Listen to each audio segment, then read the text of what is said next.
She said, I am so tired of feeling like I don't belong in my community. I'm so tired of hiding who I am and feeling like I have to be on guard around everybody. If this is what it's like, I want to have this conversation. And it, to me, clicked in that living in that state of alienation, not belonging, being afraid is just exhausting. It wears us down. And so I think you're absolutely right that fear is maybe a quicker thing to access, but it takes a lot out of you, and hope is the thing that gives you life.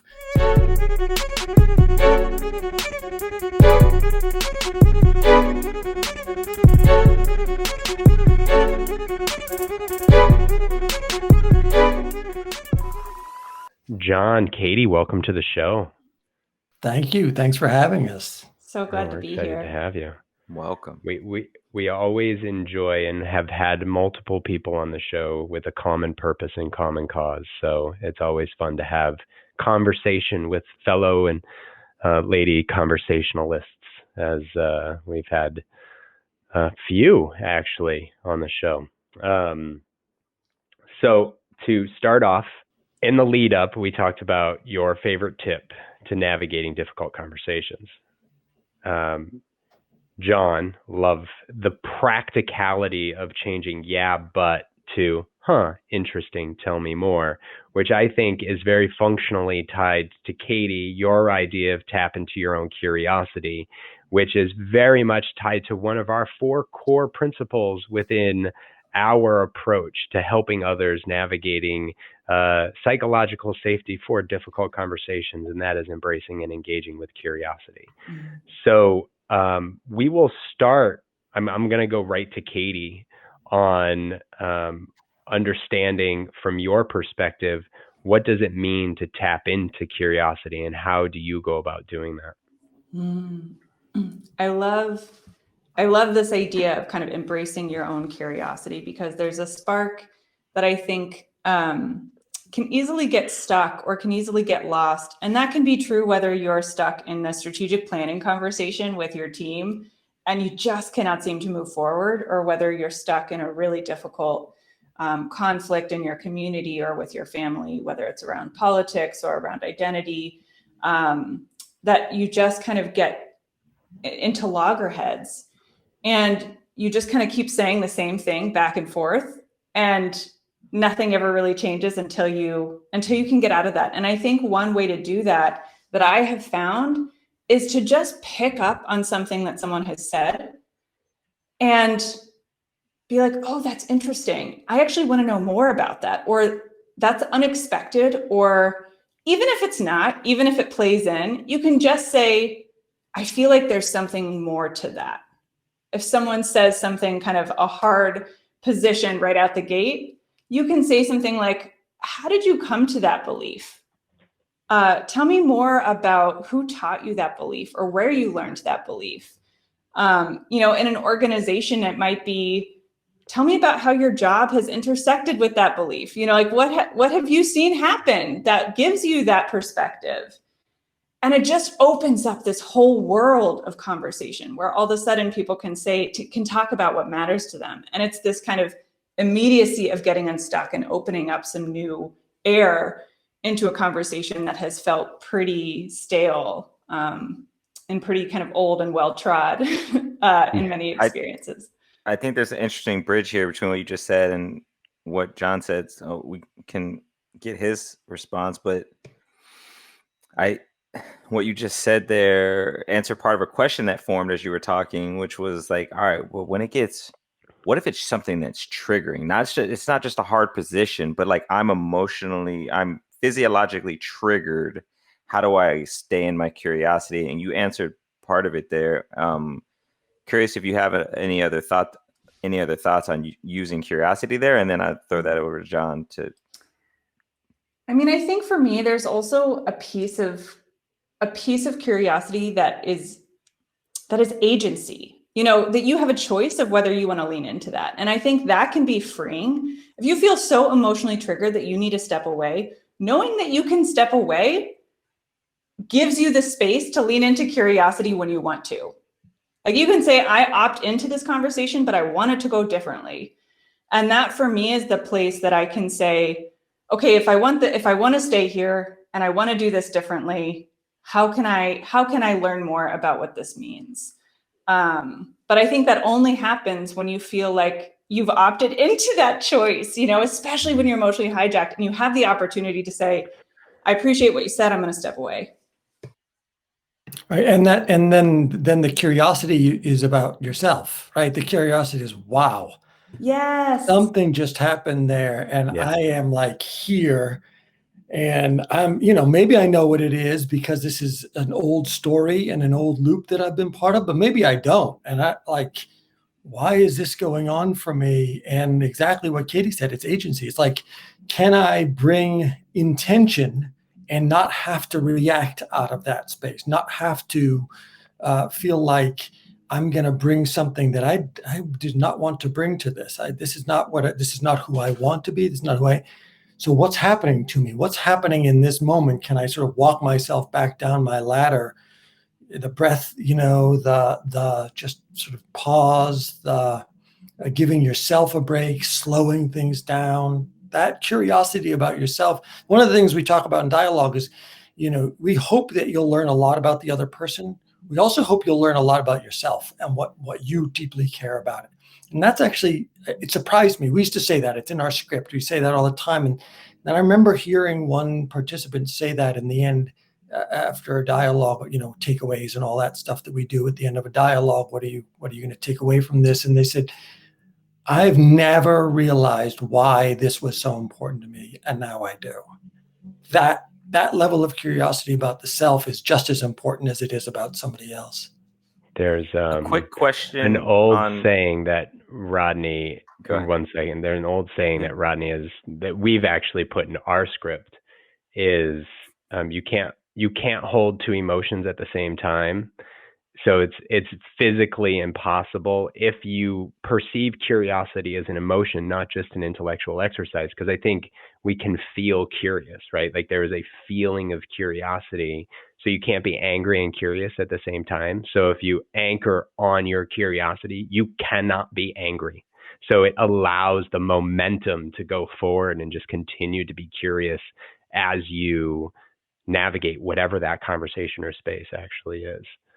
It's the other side of that we don't always talk about is you can oscillate between them extremely quickly. But you can't actually have them both at the same time. You better build that momentum up real fast because you can lose it. Yeah.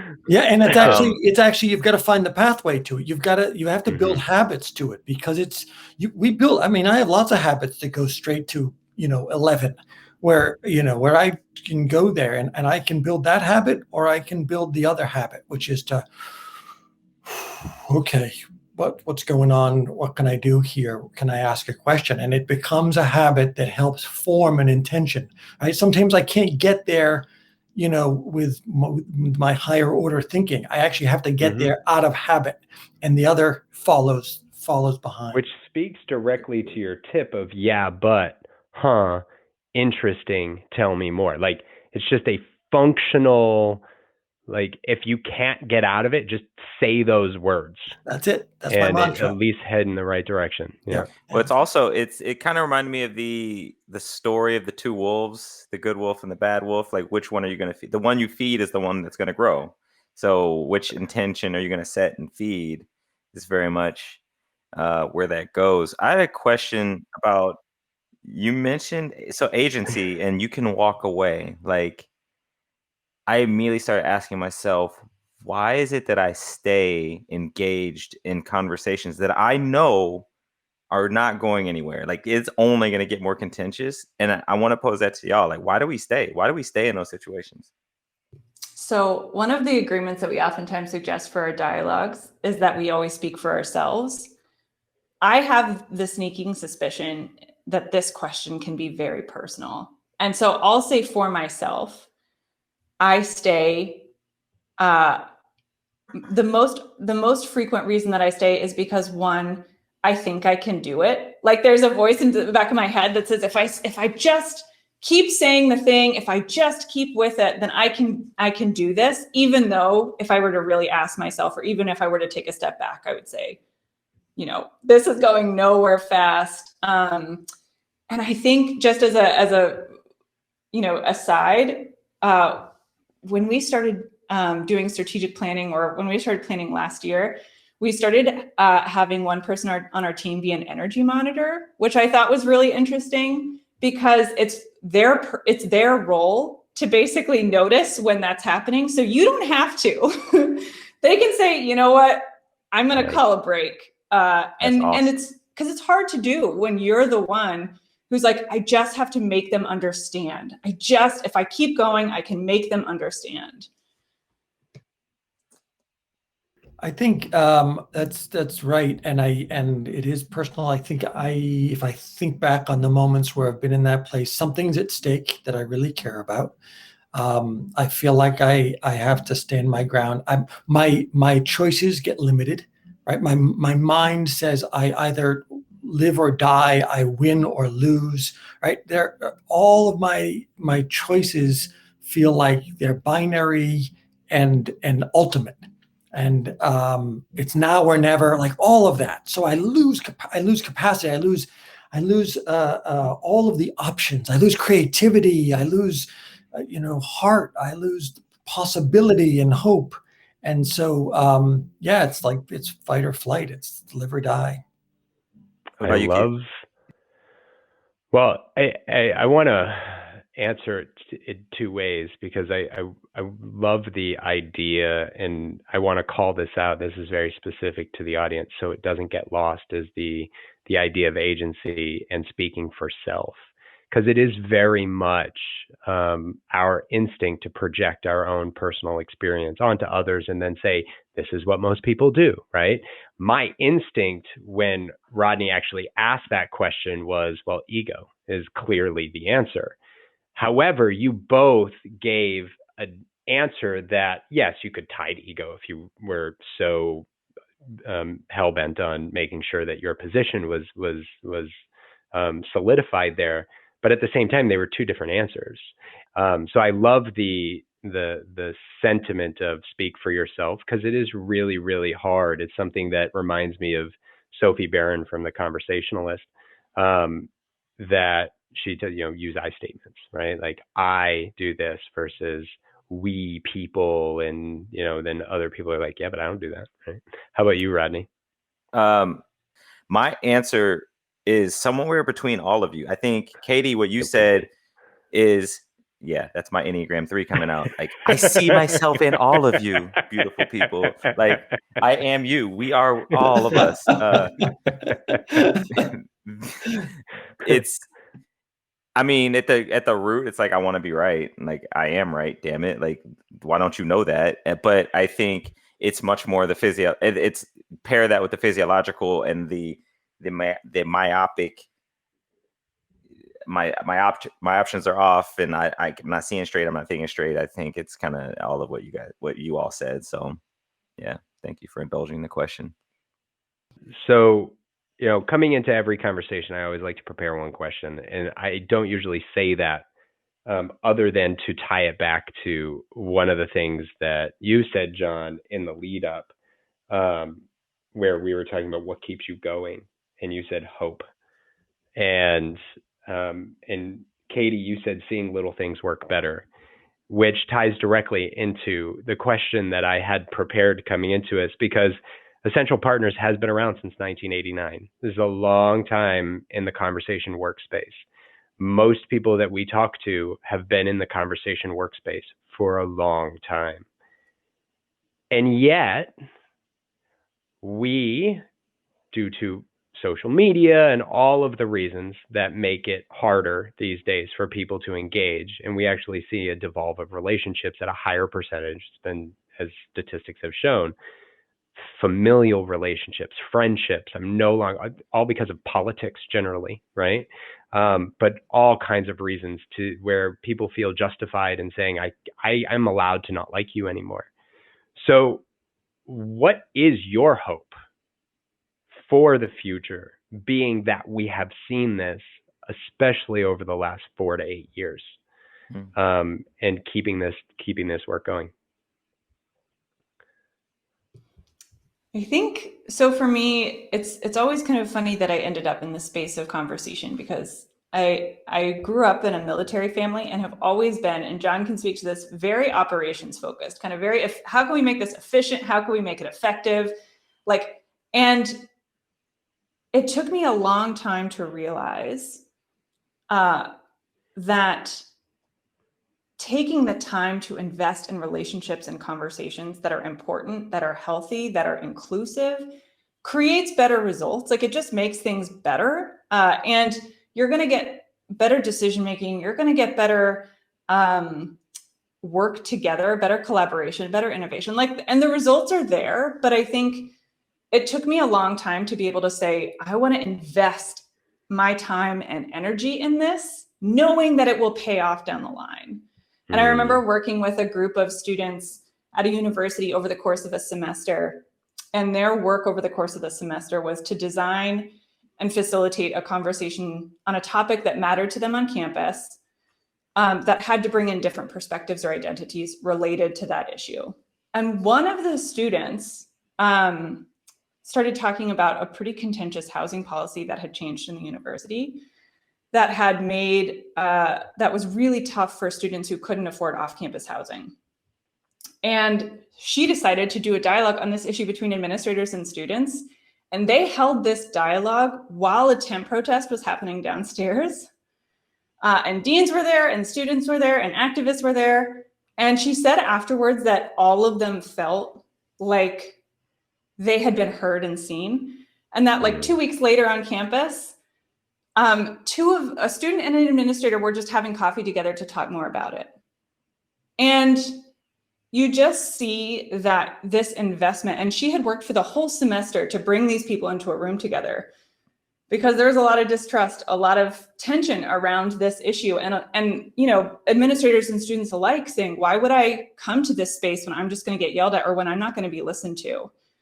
Why would I bother? And to then actually see them say, oh, we can do this together better. And we're going to actually start meeting for coffee after this to actually start working on this together, was just so gratifying for me. And it was hope in practice, because you get to see the change. I mean, it takes a long time, but you get to see, over time, that these relationships actually make it possible for people to turn to each other rather than going back to their camps, and saying, how can we make, our futures are intertwined in some way. We can't, there's no way that we can do this separately. So, how can we come together and listen to each other and learn from each other in this new way? I have a question on that, but I'll get John's thoughts here. So I think maybe because of my cultural heritage, which is Lebanese, I have this long view of history. Time is just a little bit different to people in the Middle East. The answer is, well, when's this thing going to get done? Well, tomorrow, God willing. I mean, I don't know. We'll see. But there've been 100 years of war. There was 100 years of war in civil war in England, and sure, they have their problems, but people travel all around. They marry with each other. They live together. There wars in civil wars in through the Middle East, and new ones, and in 100 years later they're living and marrying together. This is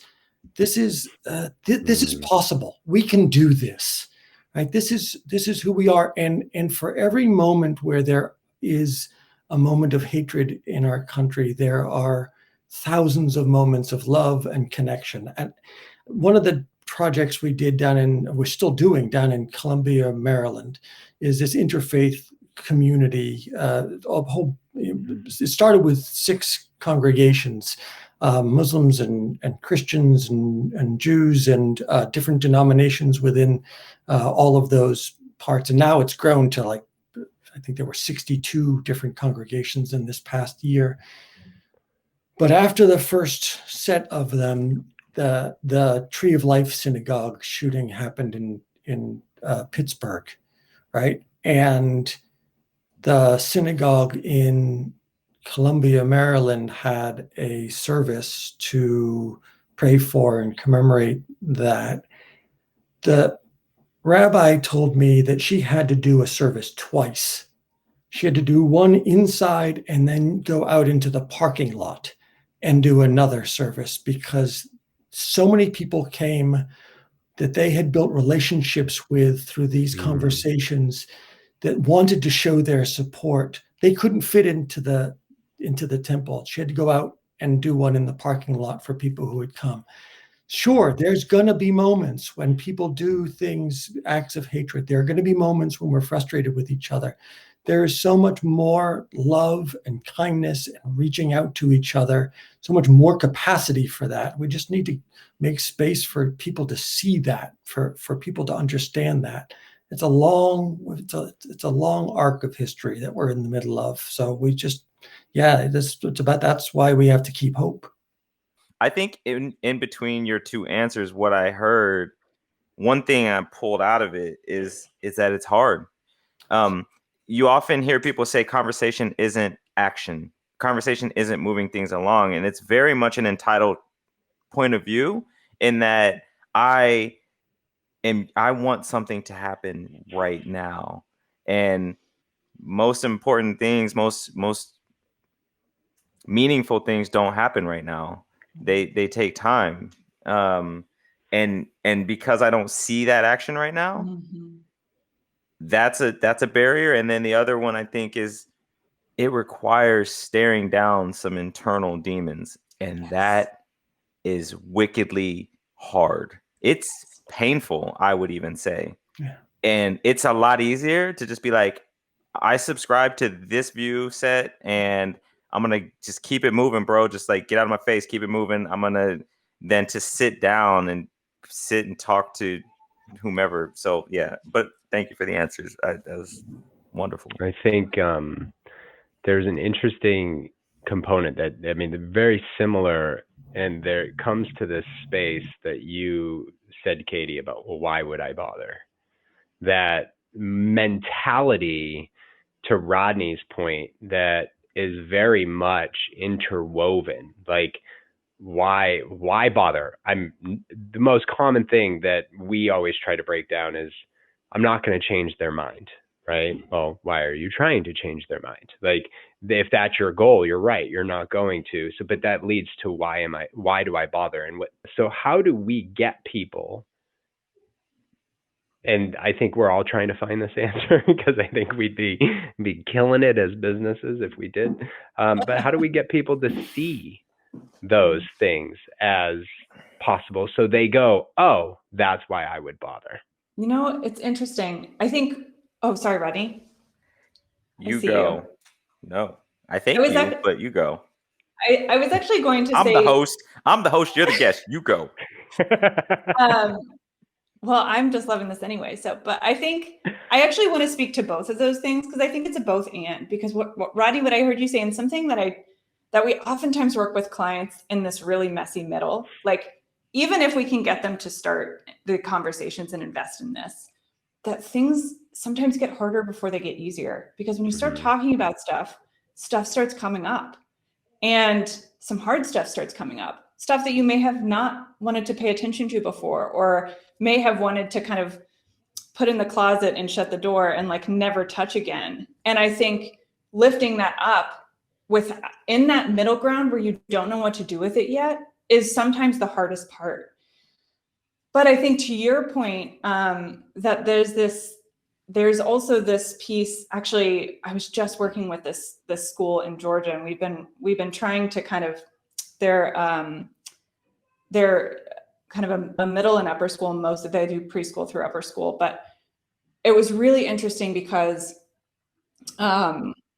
we had been talking with them about working with them for a while. And then we had talked about, and we tend to start slow for exactly that reason. Like our impulse is always to kind of build process slowly, to make it optional, no mandatory, revealing your soul conversations. And in the middle of our conversations, the shootings in the Georgia spa happened. And they called me up and they said, we are being asked, our teachers, our staff are being asked to hold space. They're being asked to help their students process this and wrestle with it and think about it, and they are not ready.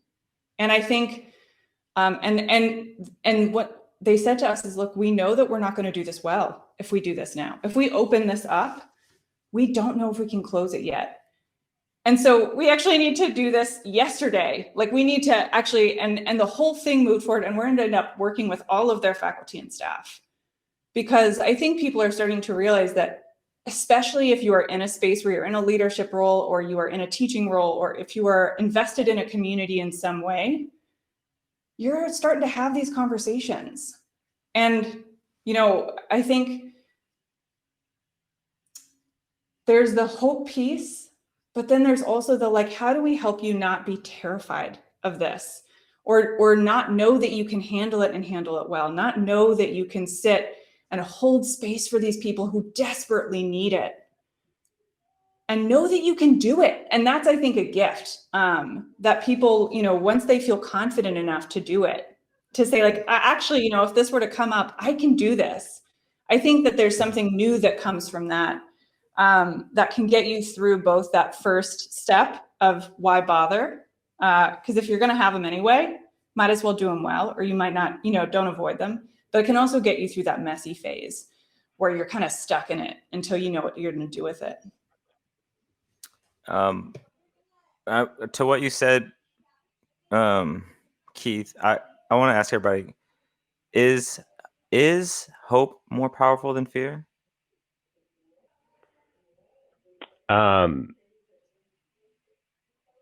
If it's accessed, yes. Hope can keep you alive.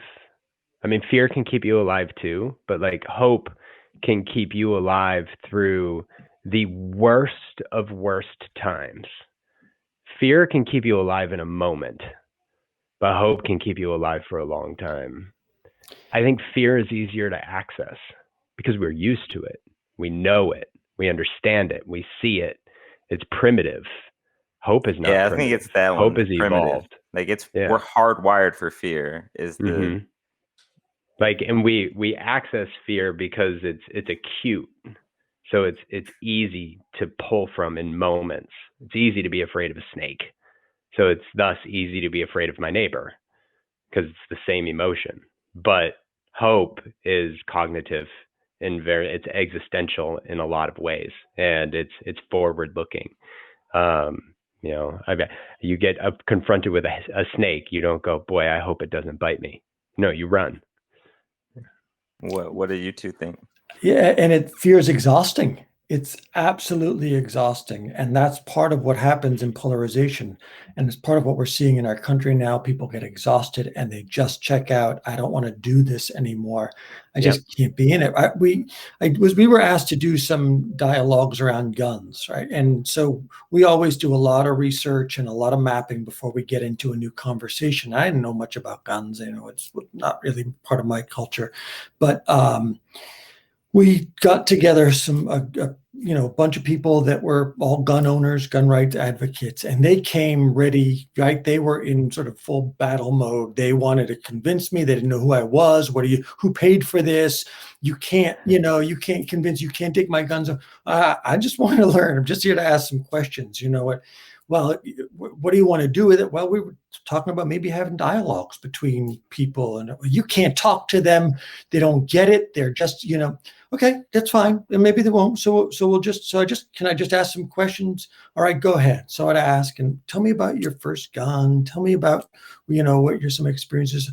Tell me about what would you wish people knew about you and your ownership and your relationship to guns? What do you think people are mistaken about? What do you wish you knew about them?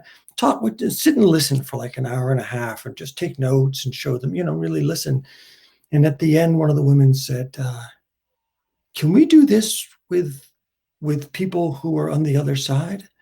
And I said, yeah, but can you tell me why you'd want to? She said, I am so tired of feeling like I don't belong in my community. I'm so tired of hiding who I am and feeling like I have to be on guard around everybody. If this is what it's like, I want to have this conversation. And it, to me, clicked in that living in that state of alienation, not belonging, being afraid is just exhausting. It wears us down. And so I think you're absolutely right that fear is maybe a quicker thing to access, but it takes a lot out of you, and hope is the thing that gives you life. It brings you life. It allows you to feel that sense of belonging and future. And I think it's where we want to live more. Yeah, I love that. I at the risk of being a little bit of a Debbie Downer, what the other thing that I will say, which I think is connected, because John is the most inspirational person, like truly, that I have ever met. I would follow him literally anywhere. And also, I think hope can also be terrifying, because if you have been let down over and over and over by your community and your organization, letting yourself imagine a different future, which is really what hope is, letting yourself imagine a different future, can be so hard. And it can be so, it can feel like losing a part of your soul to get disappointed and betrayed over and over again. And we talk a lot in our work about the importance of trust. And I think there's trust in the process. There's trust in other people. There's trust in your community. What I love about what John was saying is that those folks had trouble getting to a place where they could imagine a different future. They had trouble getting to a place where they could hope, until they got a little taste of it, until they could trust enough to say, okay, let me see if I can try this again. And maybe this time will be different. And I think there, history repeats itself. Sometimes it is really tough to be able to believe that. So I think there's such value in hope. And I also totally understand that it can be scary too, that, to let yourself hope is a risk sometimes, if you've been disappointed a lot. Waiting for the other shoe to drop. It's a real thing. I've lived there much of my life. Rodney, what do you think on it? I think I agree with everything. I agree. Fair enough. So that, I don't know, do you want to add anything there? Nope. Kind of cut you off there. Okay. That leads to, just kind of tying back to something you said, Katie. I never imagined I'd be in conversation work. And so you both are in it. Like, where did the inspiration come from? Like, how did this come about for the two of you? Is it something that you grew up with? Like, how did this, Katie, we know you're a military kid. Like, how about you, John? Where did that come from as well? I mean, I had an idea about peace as a thing. As I said, I'm of Lebanese heritage, and I'm 50 years old. Oh my gosh, which means I grew up for 15 years of my formative life, from 75 to 90 was the years of the Lebanese Civil War. And I didn't live there, but my grandparents' house, my cousins were living in that house. They could stay in the village that our family is from until 82, and then they had to leave. And so I grew up with this sort of, letters and stories and watching it on the news. If you don't know, if you didn't live at those times, it's Syria now, it's Iraq, it's Afghanistan. It's like this endless kind of carnage and despair and sense of hopelessness, really. And then in 90, the war, they had the Taif Accords, and part of the reconciliation was they invited people back. They invited Christians from the mountains back into the villages, which sort of blew my mind. Like, that's not what you do when you win a war. You win a war like, whoo, I won the war, now I take everything. But that's not what they did. They said, come, whoever's living in your house, has to leave, and we're going to give them money to build a house, because of course they lost their house somewhere else, right? They didn't just, weren't like just out looking house hunting. They were displaced themselves, and then they gave money to rebuild my grandparents' house. And it's like, what is that about? What is it? And people, and my cousin was the first last in the village to leave, first in the village to come back. And I, when I went back to grad school, I went and did my research there. It's like, what's it like to come back to it? And this is what you were talking about, Rodney, about like they don't have much of a choice, I mean, this isn't, you can't just say, well, I'm done with you, I mean, I guess you could, you leave your country or something, but this is my home. This is where I belong. And so they had long conversations, and they had invited each other over for tea, and weddings and funerals. Like, this is what you do. When there's a wedding, you invite people. When there's a funeral, you invite people. After, Sunday service, you invite people, you make tea, you sit and you talk, and you slowly reknit your relationships. And for me, that was like that history, that thing would just felt like the seed was planted when I was really young to do that. My brother's a soldier, and he went off to fight after 9/11. And I felt like my generation's calling is to help heal that, so he doesn't have to go do this, so that Katie's father doesn't have to go fight anymore, and all the people that are off doing it. So, yeah, that's sort of, I think, the seed for me. I think my seed, it depends. I think we're all really good, or I'm better at creating a narrative looking back than I am looking forward. I don't think I ever would have imagined myself here, but looking back, it makes sense. I think I spent a lot of my childhood as an outsider trying to figure out what it looks like, what this new culture looks like. How do I fit into this new culture? Like, what are the ways of being? Where do people meet? Where do people hang out? And trying to kind of find myself in those places. And so, and I will also say that those are places that are not the most exciting for a kid to go to, that we were almost scheduled to be stationed in Japan. And I was so excited to like travel the world and do the things. And then we got restationed to Omaha, Nebraska, and it was different. But I just remember loving, those new places, loving figuring out people, loving figuring out where I fit, figuring out, you kind of get to figure it yourself in those times. So then when I went to school, I was like, all I want to do is travel. I didn't get to go to any cool places as a kid. So I want to go to all over the world now. And so I studied international relations, and found myself drawn to the role that identity plays in all of our lives. And I couldn't have explained it at the time. There are so many different things that you can study in international relations, but, I really think that trying to connect people's hearts and souls and experiences and communities to their places, to their policies, was always something that I loved. And I ended up actually doing a little bit of work in Israel, Palestine, and in Lebanon as well. And just heard people say over and over, no matter what they were looking at. And I remember I was looking at the role that identity plays in foreign policy, in the United States foreign policy, particularly in Lebanon. And I remember talking to everybody, I would talk to people on all sides of the conflict. And they would tell me all different things. We really appreciate America's democracy. It's a model for us to please everyone leave and never do anything in Lebanon again. You've only made a huge mess. But the constant theme that I heard was that that Americans just do not understand us. Americans just do not understand Lebanon. And I remember just sitting back and saying, how does that work? Like, how does that piece of this work?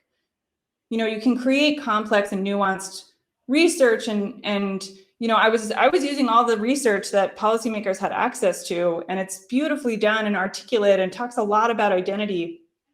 But I just realized no one could talk about it. Like, we just couldn't talk about the messy things that weren't, economic policy, constitutional law, what are the pillars of democracy that we want to be building here? What is the State Department's mission? What is the Defense Department's, Department of Defense's mission? What's Congress's goal here? And talking across and within those lines, just about those most important things, about those things that are hard to access, hard to define, hard to quantify. So yeah, that's actually how I ended up finding Public Conversations, and John was kind enough to interview me back in the day. But truly, I mean, I started saying, how do you do that piece? How do you do that piece of helping people build that understanding that says, I am seen, and I feel like my voice was taken seriously in this decision, in this policy, in this organization, in this culture, really. We talk sometimes in our work about co-creating culture. How do we help people, see themselves in what they create, or see themselves in the communities and the organizations that they're a part of? And it's messy work, but it's been, I don't know, a piece of who I am, I guess, ever since. Well, thank you both for sharing your story. I appreciate that. Yeah, thank you. Both of your answers had conflict in them. How do y'all think about conflict, whether it be large scale war or just one-on-one, 1v1?